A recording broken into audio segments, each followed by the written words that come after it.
Hello, welcome to this week's episode of the Montpelier Happy Hour here on WVEW 107.7 LP Brattleboro, your community radio station. I'm your host and producer of the Happy Hour, Olga Peters, and we are talking today about S5, the Affordable Heat Act. And I bet you're wondering who we're talking with. We are talking with regular contributor Emily Kornheiser, who's one of three reps from the town of Brattleboro. Good morning, Emily. Good morning, Olga. And happy to welcome to the show Representative Kathleen James, who serves Bennington 4 District, which is Sandgate, Manchester, Arlington, and Sunderland, I believe. Most of Sunderland, some of Sunderland. So I was wondering, I was looking at the map and I'm like, that looks like it's, kind of cut in half there. And you also serve on the House Committee on General and Housing. That's right. Correct? Yeah. So welcome to the show, Kathleen. Thanks, Olga. As I mentioned, we are talking about S5, the Affordable Heat Act, which is currently in the Committee on Environment and Energy. Thank you. I just realized I forgot to put it on my note cards. That's what we're here for. We would have been looking for a while. And it is designed to establish a clean heat standard to help reduce the amount of greenhouse gas emissions that Vermont produces from its thermal sector, so heating homes. And I think it's fair to say that S5 is sort of the next stage of Vermont's Global Warming Solutions Act that we passed a few years ago. Is that correct, Emily? Yeah, so we passed the Global Warming Solutions Act, and that created a climate council whose job it was to figure out how we were going to meet our benchmarks targets that we had put into statute. And the climate council had a number of recommendations, but this was essentially one of their top recommendations. And I think greenhouse gases are very important to reduce, but I also, and Kathleen's can talk more about that and more eloquently than I can. But in the midst of this bill, we had quite a summer in fuel oil prices. Mm-hmm. And, I heat my own home with oil, and my prices for my pre-buy, went up in really a terrifying way. And in the midst of that, war in Ukraine, pandemic, supply chain, all those things, is getting emails from constituents. Can you please do something about the price of oil? And I was like, well, I cannot control price gouging. I cannot control price gouging by multinational corporations as much as I would like to here in the tiny state of Vermont. I cannot do anything about global political instability in either the Middle East or Ukraine. But what I can do is make sure that Vermont is doing its very best to support Vermonters in moving away from such incredibly instably priced fuel sources such as oil. And so that, making sure that we are supporting Vermonters to insulate, to transition, to be resilient to whatever comes next and not be left behind is where my focus is on the Affordable Heat Act. But Kathleen James is has many more better words to say about it all than I do. I don't know about that. That kind of puts the pressure on. But yeah, as you were explaining the bill, Olga, I was having the exact same thought as Emily is having, which is that,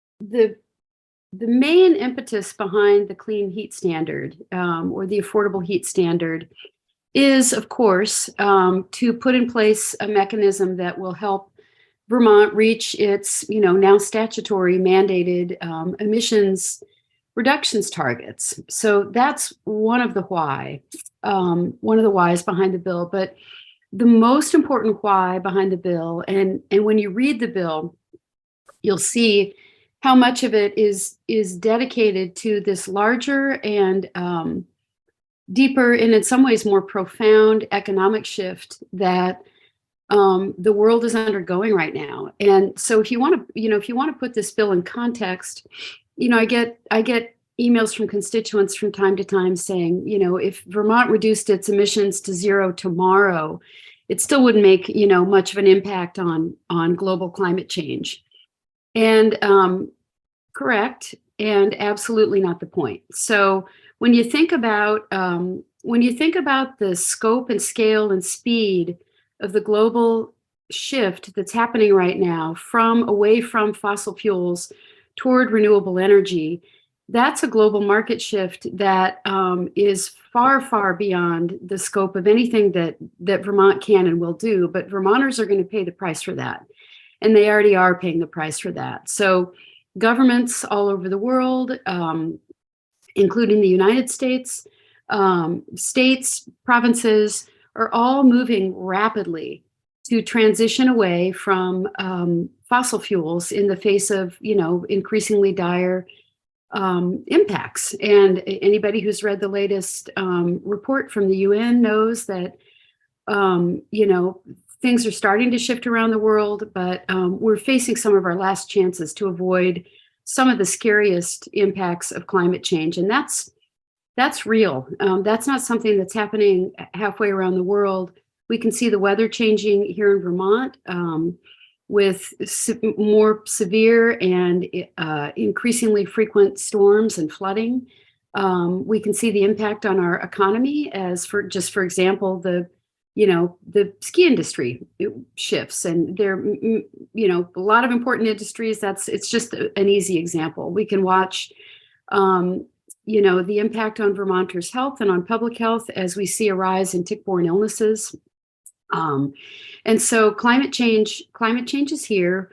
What can we do to help Vermonters with the transition? That is the story behind this bill. And what the Clean Heat Standard does is, I think importantly, what it doesn't do, and I could repeat this all day long, is it does not force, require, or mandate any Vermonter to do anything. And we could just keep repeating that all day long if we wanted to. So if you don't want heat pumps, if you do not want to weatherize your home, if you don't want to get a solar-powered hot water heater, there's absolutely nothing in this bill that requires Vermonters to do anything. What it does do is set up a system that will require fossil fuel dealers to rack up credits. That's, I think, the easiest way to describe it. So if you're a company, large or small, that imports and sells fossil fuel, imports fossil fuel into Vermont, you're going to be required to earn a certain number of credits. And there are a whole bunch of ways you can earn those credits. The most important way you can earn the credits is that you can deliver clean heat measures to Vermonters. So in other words, offer affordably priced, incentivized weatherization, lower cost heat pumps, advanced wood heat to your customers. Offer, not require, for the customers. And there are other ways that the fuel dealers can do this. They can do that work themselves, so they can expand and diversify their business model by getting into weatherizing or starting to sell maybe heat pumps alongside, whatever services they offer right now. They can do that work themselves, which is a smart way, I think, for business to start transitioning itself for the future. They can subcontract with partners to do that work. They can buy the credits, or if the bill passes, there's going to be what's called a default delivery agent set up as a statewide entity. I don't know exactly what that will look like. Let's toss out Efficiency Vermont as an example. So they could also work with an Efficiency Vermont style statewide entity that's going to have a lot of those credits available. And so folks could call, their fuel dealer, or they could call whatever this entity is going to be and say, hey, I'd like to weatherize my home. The vast majority of credits, or I guess 60% of them, are required to be delivered to low and moderate income Vermonters. So the upshot of this bill is going to be that low and moderate income Vermonters in particular, but all Vermonters, are going to have a lot more options for switching to clean heat and a lot more affordable options. There's so many things that I appreciate about this model. When I think about that, we've had sort of a clean electricity credit system for our power industry for quite a while. And I see how really powerfully Green Mountain Power and other electric companies have moved into like thinking about resilient grids and electrical storage and supporting Vermonters to be thinking differently about how they get electricity. And how those companies wouldn't necessarily have done that if not for these systems that we set up to make it both easier for them, but also to ask them to take responsibility for some of what they're doing. The other thing I love about it is that, fuel dealers already know a lot about heating homes. And so by asking those existing companies to be making the transition, like we're using an existing workforce and we are sort of trusting in the knowledge of some folks that might be, using the fuel source that was sort of the relevant fuel source in their day and maybe now, but asking them to be thinking those things through. It's wild to be having this conversation, like looking out the window of my office, which, regular happy hour listeners are aware is like, a major distraction for me, this little window with the birds and the trees and such. But there are like 3 trees that are just like massively down in my yard from a single snowstorm when I look out the window, I think we are all, and especially talking to the farmers around here in Windham County, we are all just feeling the impacts right now and need to be thinking differently about how we do what we do, how we do it. And our homes our housing stock here is old and our homes are old, and it is whatever income level you are at, unless you're really at the very top, I think it's hard for folks to figure out how to make their homes work. And I think the more people who are at the table solving these problems, the better. One thing that's really interesting about this whole process, from my perspective, is sort of who's at the table and who's not. The Climate Council, and we've talked to Abby Course about the Climate Council and sort of diversity and equity work before on the happy hour. If anyone wants to go into the little way back Montpelier Happy Hour machine and do that. They thought a lot about low-income Vermonters and global majority Vermonters. And I think it's really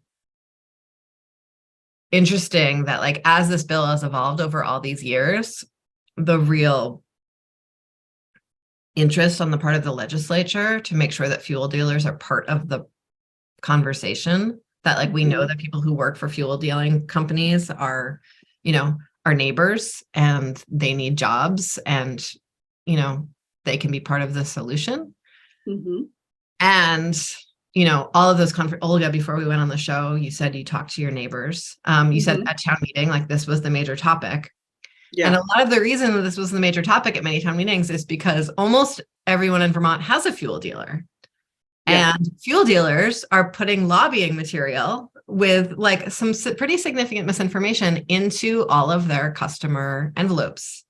So as everyone bought fuel this year from their fuel dealers, they all got some lobbying letters from their fuel dealers. And I happened to buy my fuel from a Massachusetts dealer. I'm very sorry, Vermont fuel dealers. When we moved into the house, there was an automatic pre-buy set up and they delivered oil and we hadn't ordered it. So they gave it to us at this huge discount. And ever since then, we have been hanging out with this Massachusetts company. And so I didn't get the letter. I got a little slip of paper in with one of my, one of the receipts that gets mailed to me after the automatic delivery, and mine said, if the bill totally paraphrasing here, so I'm sorry, Nidos, if I get it wrong. Oh goodness. Sorry about that, folks. I forgot my ringer was on.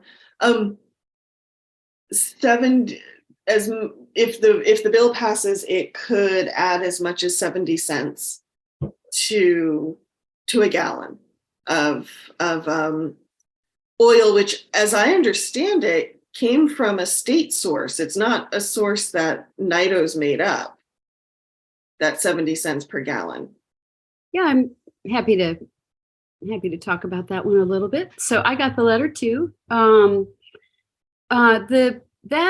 testimony, or that number, came from Agency of Natural Resources Secretary Julie Moore in testimony that she gave on the Senate side. And it's not surprising that, the fuel dealers lobbying campaign seized on that number. Secretary Moore said herself, this is what's so frustrating about that number, said herself when presenting the number that this was a back of the envelope estimate and that it might very well be wrong. So, to put that number in context and to talk a little bit, I think, about how the bill has shifted and changed. There has been since rebutting testimony indicating that Secretary Moore's back of the envelope estimate was in fact wrong. Couple things. First of all, we've already talked about the fact that a lot of folks, fuel prices went up $2 over the past year, and that's something that we have nothing in place to help folks address at all. Other states have enacted legislation similar to the Clean Heat Standard for transportation, admittedly. Oregon is a state that's done something similar and saw a very minimal impact on fuel prices. I think it was maybe 10 cents a gallon. But in some ways, Secretary Moore's inaccurate back of the envelope estimate and what's happened in other states doesn't matter a whole lot because the bill has built into it at this point some very significant mechanisms to make sure that we're keeping a really close eye on any impact in fuel prices that could happen as a result of this bill. So if fuel dealers are offering a lot more affordable and low cost, clean heat measures to their customers, what's that going to cost them? And will they pass that price along in the form of raising fuel? So that's a legit argument, right? That's a legitimate discussion we need to have. And that's why. I think that's what a lot of people were concerned of at town meeting was how is enacting this act going to get passed on to the consumer? Yeah. So we've already talked about the fact that a huge swath of Vermonters will be eligible for a lot lower cost ways to switch if they want to. So what about the price of fuel?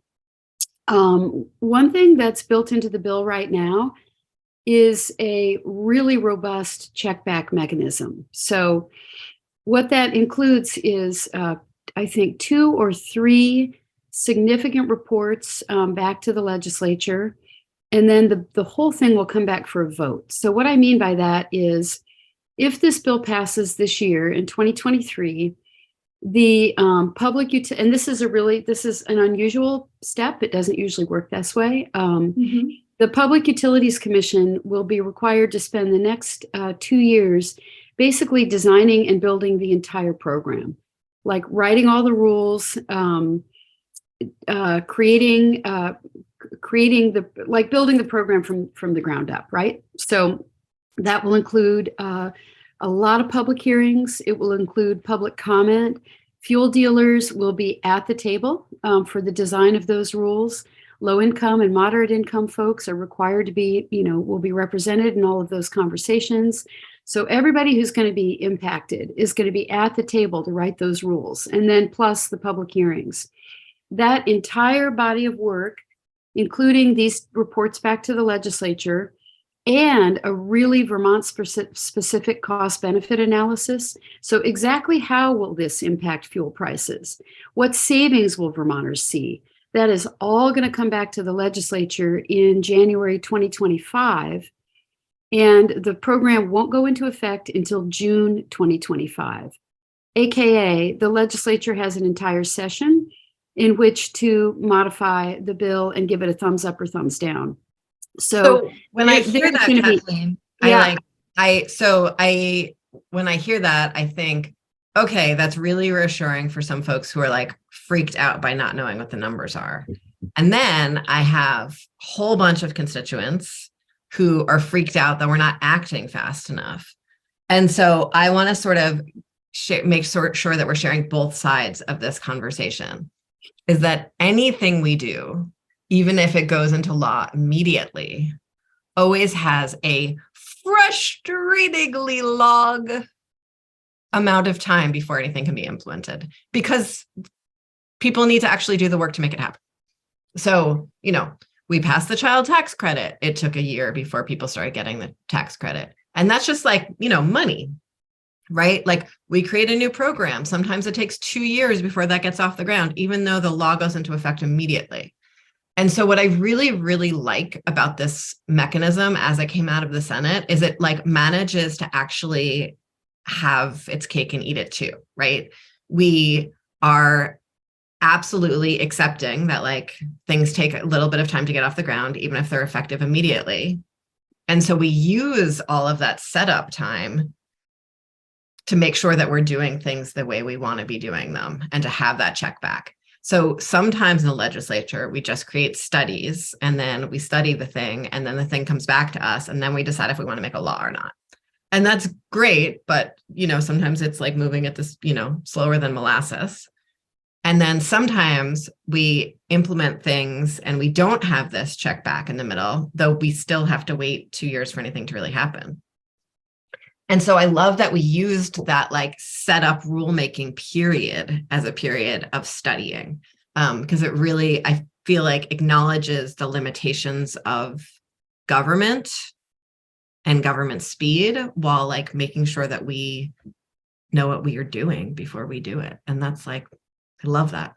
That's a good point. And I think that it's important for folks to understand that the check back period that the Senate added, or the check back from the legislature, actually it doesn't push back the date of the bill. I love that. Yeah. So it would still, what pushed back the date of the bill was, last year's veto. Yes. But the standard would still go into effect in 2026, assuming that the legislature, kind of reapproves it in 2025. So that timeline doesn't change. And Emily, as you said, it is important for folks to understand that always and still built into the bill is a gradual rollout of the credits to avoid, to make it doable, right? To avoid shocking the market, to make sure fuel dealers can adjust, to make sure we have, can try to ramp up our workforce if needed. And so the number of credits that fuel dealers will be required to rack up or retire has always raised over time. And that's actually I think, a useful tool for fuel dealers who, could or should be, or would want to be, I would think, planning how they're going to transition their business at a time of a global market shift with or without this bill. So knowing that you have to, that the times they are changing, and that you're going to need to earn X number of credits by this year, and that Y number of credits by this year, and Z number of credits by this year is, I think, a helpful planning tool. Thank you. We have just about 5 minutes left before we need to hear from some underwriters. I would love if we could just define credits quickly. Will folks be getting credits for each household you help convert from, say, of number 2 heating oil, or are you getting credits for, like, what exactly is that little bundle when you say credits mean? I have that. Let's see here. So you earn a credit. The fuel dealers were earned credits for every clean heat activity that they deliver to Vermonters. And I had the page right here, but that includes weatherizing. It includes heat pumps. It includes advanced wood heat. It includes solar hot water heaters. And there are a few more things that I'm forgetting. I actually thought I had the list handy, and it's gone somewhere. I think I think that's a really helpful piece of detail. I also, when we talk about diversifying sort of business activities, all of the fuel dealers around here, or most of them, have moved into plumbing, sort of acknowledging that like it's a very similar skill set, right?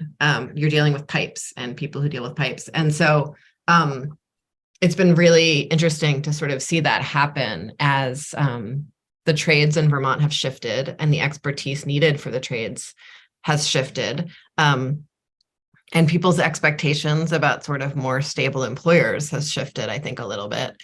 And so it's been interesting to know that like I can call my fuel dealer if I'm having a plumbing emergency as well.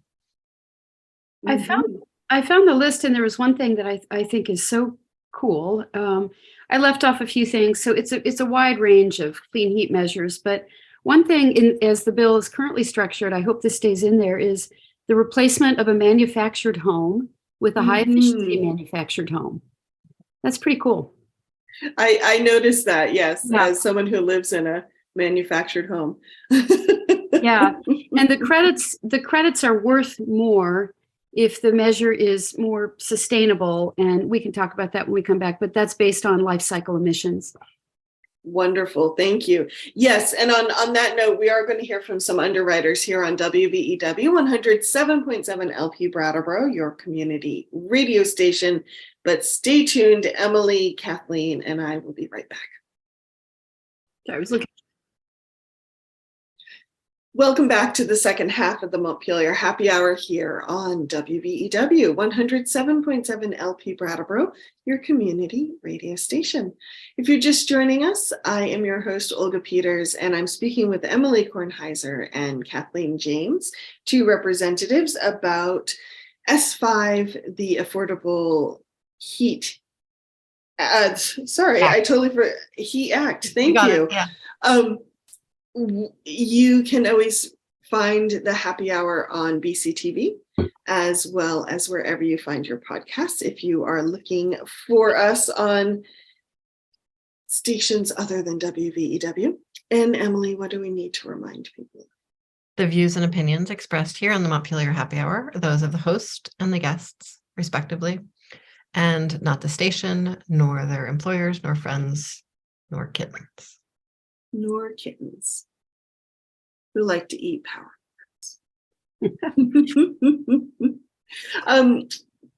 Kathleen, before the break, we were talking about some of the nitty gritty of the Affordable Heat Act, and we were talking a little bit about what this might mean for consumers.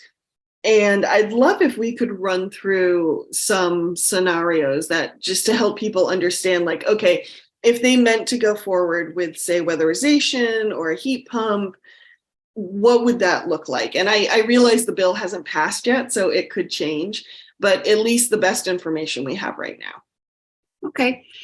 Well, the estimates I've seen are that over time, I think by 2030, Vermonters who take advantage of all the much broader range of incentives and pricing that could be available through this act if it goes forward, will save a total of $2 billion. So we're looking at potentially very, very significant savings for Vermonters as a result of the things that they're going to be able to do. And we also need to remember, too, that there's going to be a lot of federal money flowing into the state from the Inflation Reduction Act and the IIJA, Infrastructure Investment Infrastructure Jobs Act. Anyway, there's a lot. Yeah, there's a lot of federal money coming, and it's going to be useful, I think, for us to have these sort of basically have a way in place for people to really start taking advantage of these credits, because the credits would be stackable, right? So if there's a credit you can get through our own Affordable Heat Act, and there's a federal credit available, you could take advantage of both of those. So, and maybe just to jump in, and maybe this is even too geeky for your average happy hour listener, but that's a really important part of our work this year.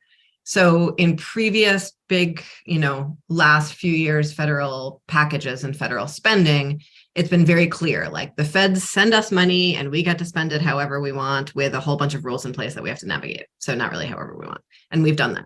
Or the feds spend a bunch of money and Vermont consumers have more money to spend. And then we get sort of revenue based on the, extras of that spending. The IIJA, and in some part, the Inflation Reduction Act money is not money that goes directly to the state of Vermont.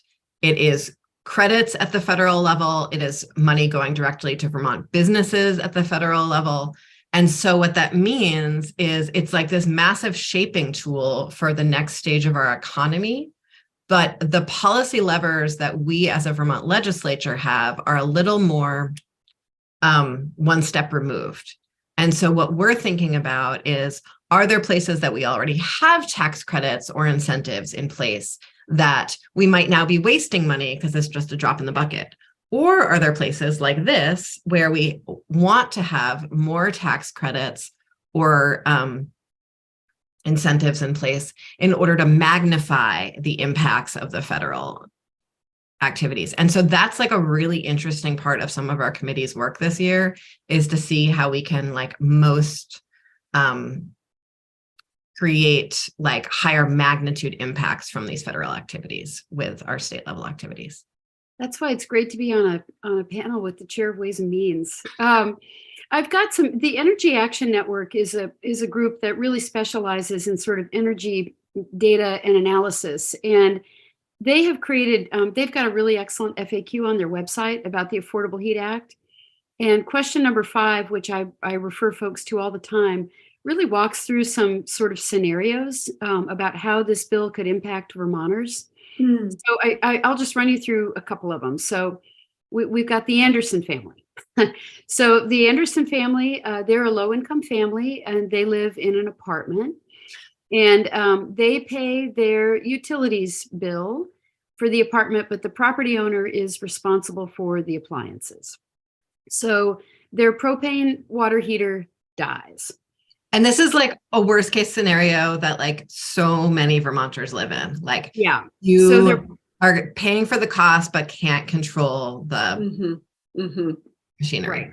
So the propane water heater dies, but instead of replacing it with another propane water heater, the property owner calls up his local fuel dealer, and it turns out that there's a clean heat credit available. It's an incentive to lower the cost of that heat pump water heater, of a brand new heat pump water heater.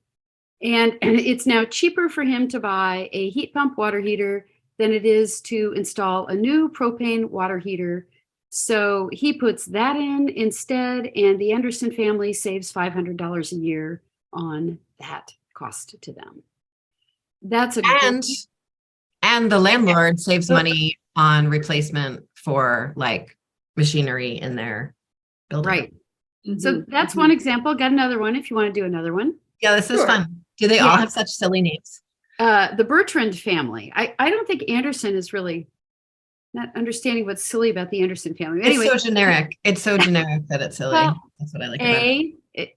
The letter A. Now we're going to go to the letter. Now we're doing B. Is the next one with a C? Yeah. The Bertrand family. So the Bertrand family, they're a middle income family. So they live in an average size home. They heat with a fuel oil furnace. And this is something I hear a lot, they make too much to qualify for free weatherization through the Weatherization Assistance Program that supports our low-income Vermonters, right? They make too much to qualify for that help. Right here. But they don't make enough money to go ahead with weatherization on their own. So they don't qualify for help. They can't afford to weatherize on their own. But there's a lot of incentives available now through the Affordable Heat Act. So now the cost has come down to them and they can afford to weatherize their home. So they get an upfront incentive, and they also are able to take advantage of the Weatherization Repayment Assistance Program, another program that they pay back in time over their electric bill. So overall, their fossil fuel use is reduced by 25%. Their fuel oil bill drops from $2,000 a winter to $1,500 a winter, and they save $500 a year in fuel costs. Okay, again, nothing that they were forced to do, just things are becoming more affordable for them. Mhm. Can I reflect on this for a moment before you move on to the?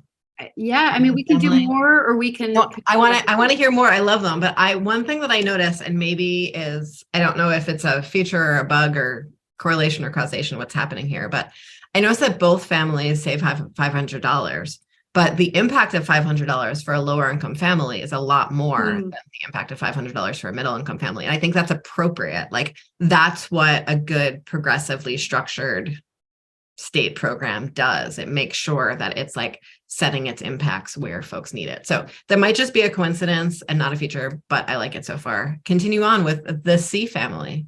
The Cassidys. Cassidy. So the Cassidys are a low-income family, and they own a small home, and their home is already very well insulated because they did qualify to have their home weatherized through the Weatherization Assistance Program. But they're still having a really hard time affording their propane bills. So their home is small, it's already been weatherized.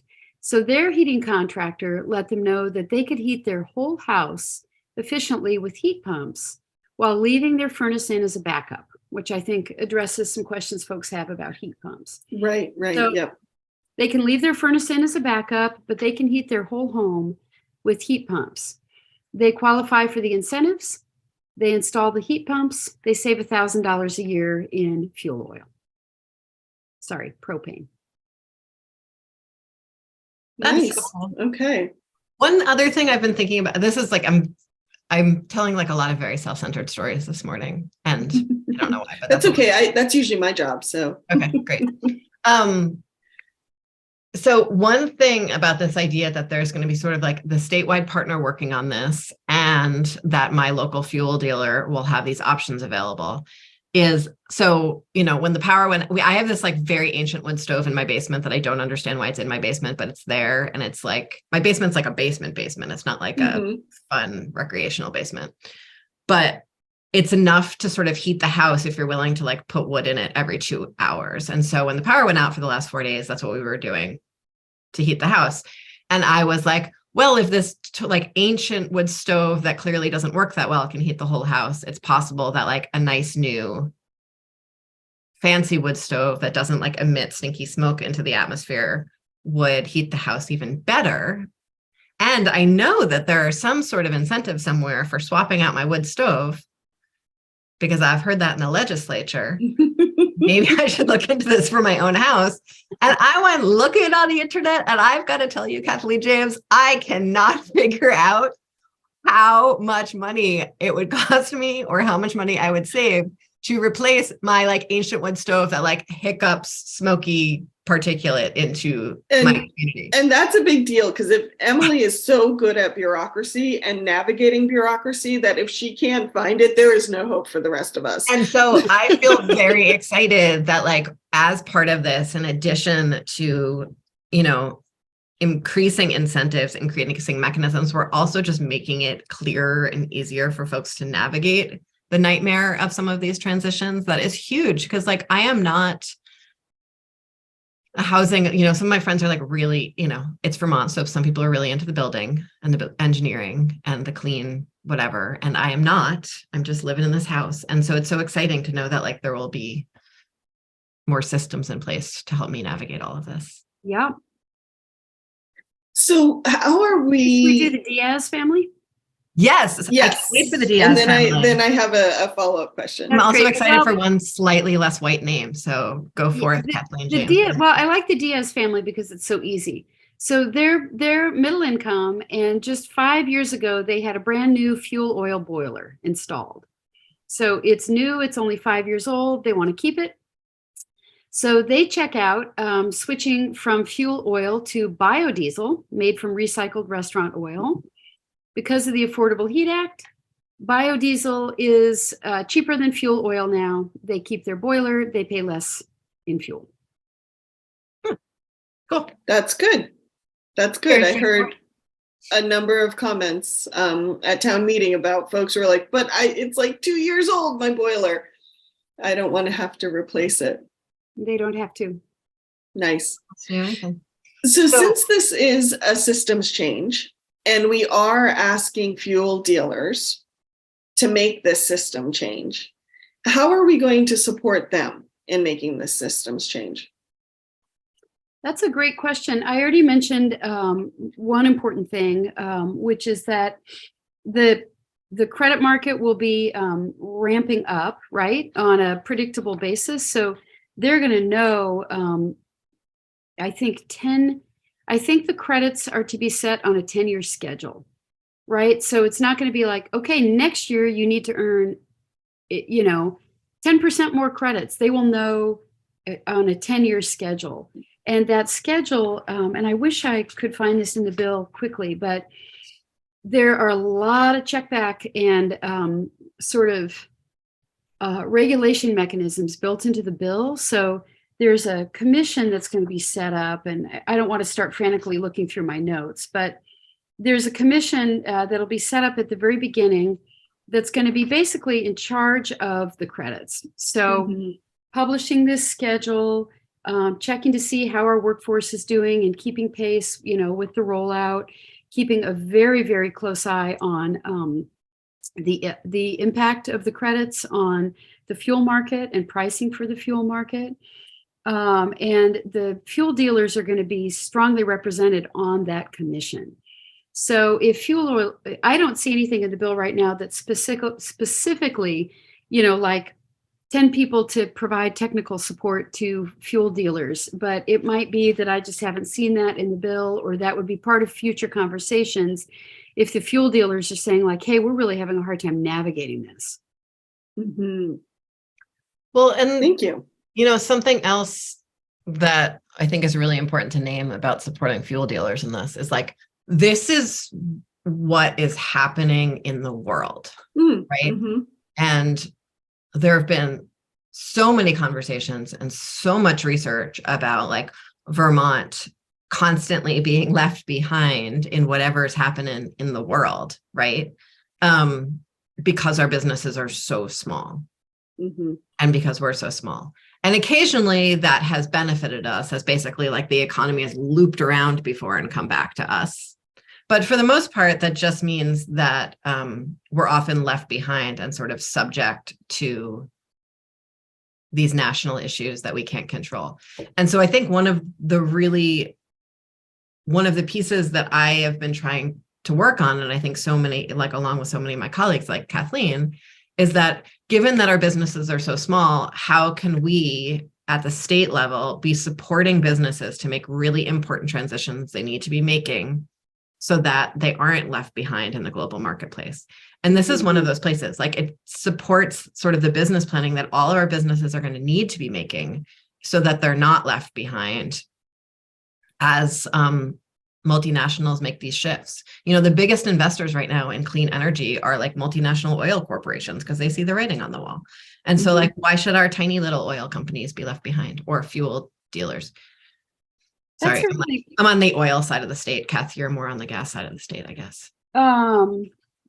It's interesting though, talking about who's getting left behind. So who's getting left behind now? Well, right now, in terms of just Vermonters, the folks who can afford to weatherize, the folks who can afford to buy heat pumps, the folks who can afford to buy, a high efficiency, super expensive wood heating system are doing it. There's nothing holding them back, and they're all doing it. It's the rural and low income and marginalized Vermonters who are getting left behind, which is why this bill is so very, very specifically designed to target and help those folks. And in terms of our fuel companies, it's the bigger, more resourced fuel companies that are, diversifying their business model and partnering with subcontractors and making this shift all on their own. And it's the small mom and pop folks that are struggling to do that. And so, I think that this bill is designed to help with that. Talk to me, Kathleen. This bill is going to set up two advisory commissions. One is more of a technical advisory commission, but one is an equity advisory group. Talk to me about the role of that group, please. Yeah, I think it's going to play a really, really, really important role. And it's something that's really getting lost in the conversation. So we've already talked about the fact that 60% of the credits need to be delivered to low and moderate income Vermonters. I think that's, in terms of the residential part, that's, I think, really important. So that the equity advisory group would be created right away to make sure that when the clean heat standard is implemented, assuming this goes ahead, that those credits are delivered to low and moderate income Vermonters. And really, most importantly, this will be right in law. This will be part of the bill, that Vermonters with low and moderate income are not negatively impacted in their ability to afford heating fuel. So it says it right here in the bill. At the centerpiece of the bill is a requirement to ensure, as this rolls out, that our low and moderate income folks are not negatively impacted in their ability to heat their homes.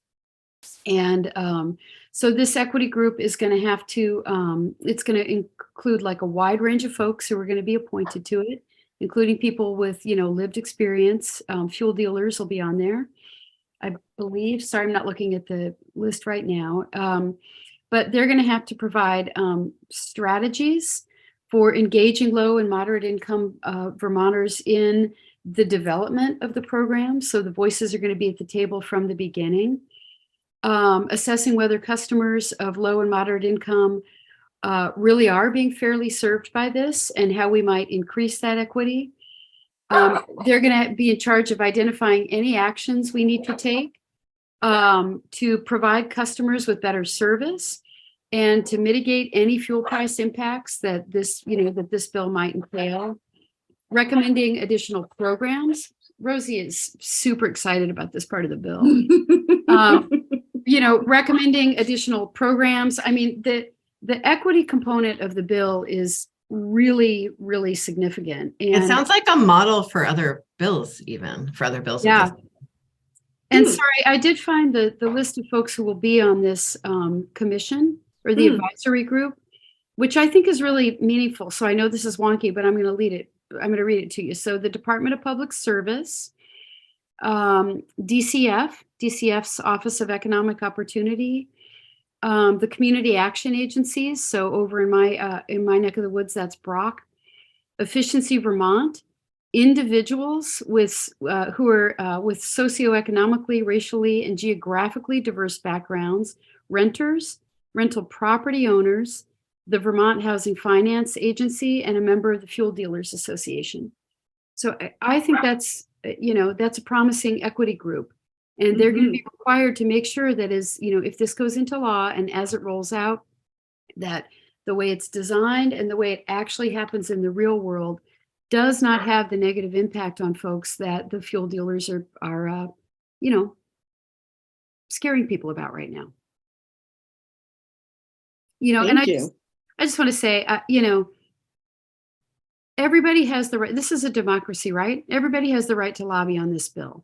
So while I wasn't happy to see what I thought was an inaccurate 70-cent flyer in my heating bill, I don't like scare tactics. I don't like misinformation. Everybody's voice needs to be at the table, and we do need to hear from everybody on this so that we can design the best bill possible.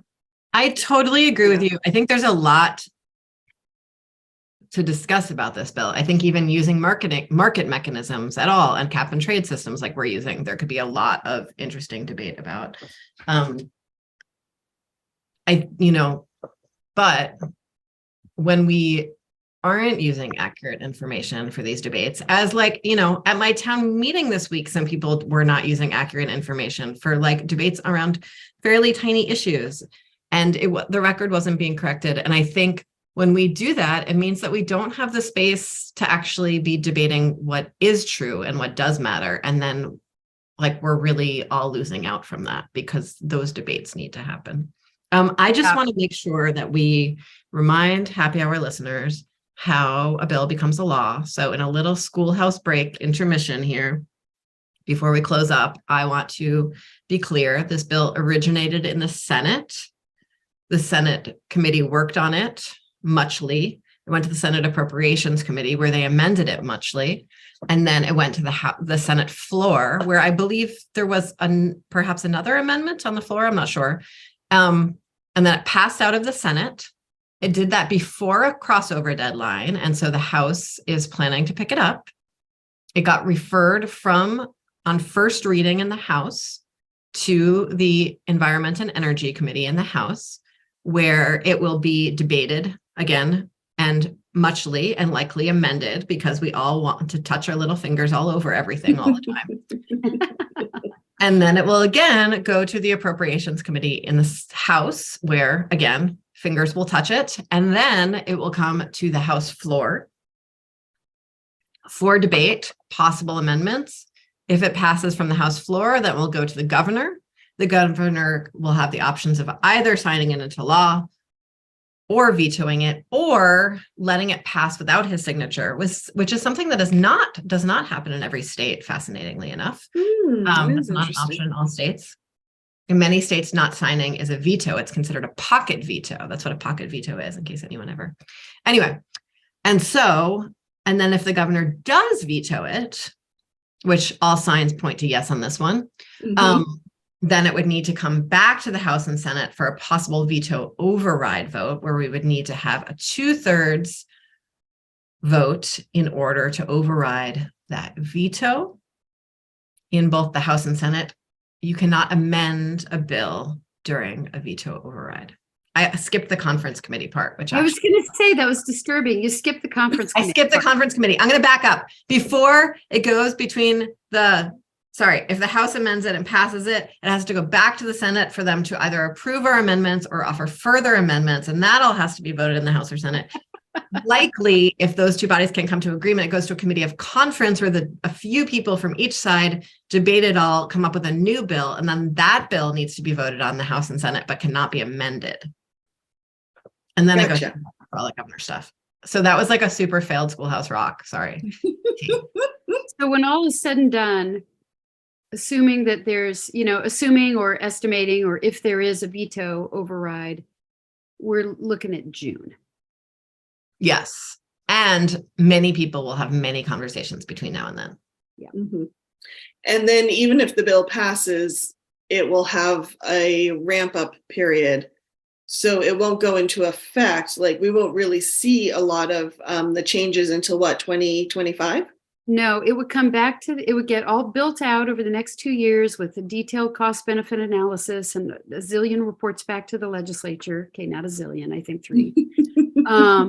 Then the whole thing would come back to the legislature for another round of voting in January 2025. And if it passes, then the bill would start phasing in 2026. Gotcha. Thank you. Thank you. With a strong upfront focus on low and moderate income Vermonters. So a couple years out. Well, wonderful. Thank you. So this is all the time we have on the happy hour today, but I want to thank Representative Kathleen James for joining us to talk about the Affordable Heat Act, aka S5. Kathleen, if people want to learn more about you, where can they go? Oh, I have a website. Yes, and that URL, I just think if they Google me, kathjames4staterep.com. Great. kathjames4 staterep.com. And then also, because I'm of a certain age, I'm more active on Facebook than Instagram. So that's Kathleen James, VT State Representative. Okay. But if you Google, I just did it. If you Google Kathleen James Vermont, all of those things come up. Okay, phew. Yeah. Wonderful. We'll also link to those in the show notes. So if anyone wants to reach out to you. Emily, if folks want to find you, where can they go?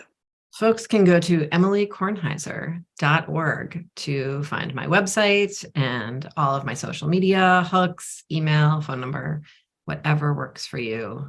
Look forward to hearing from you.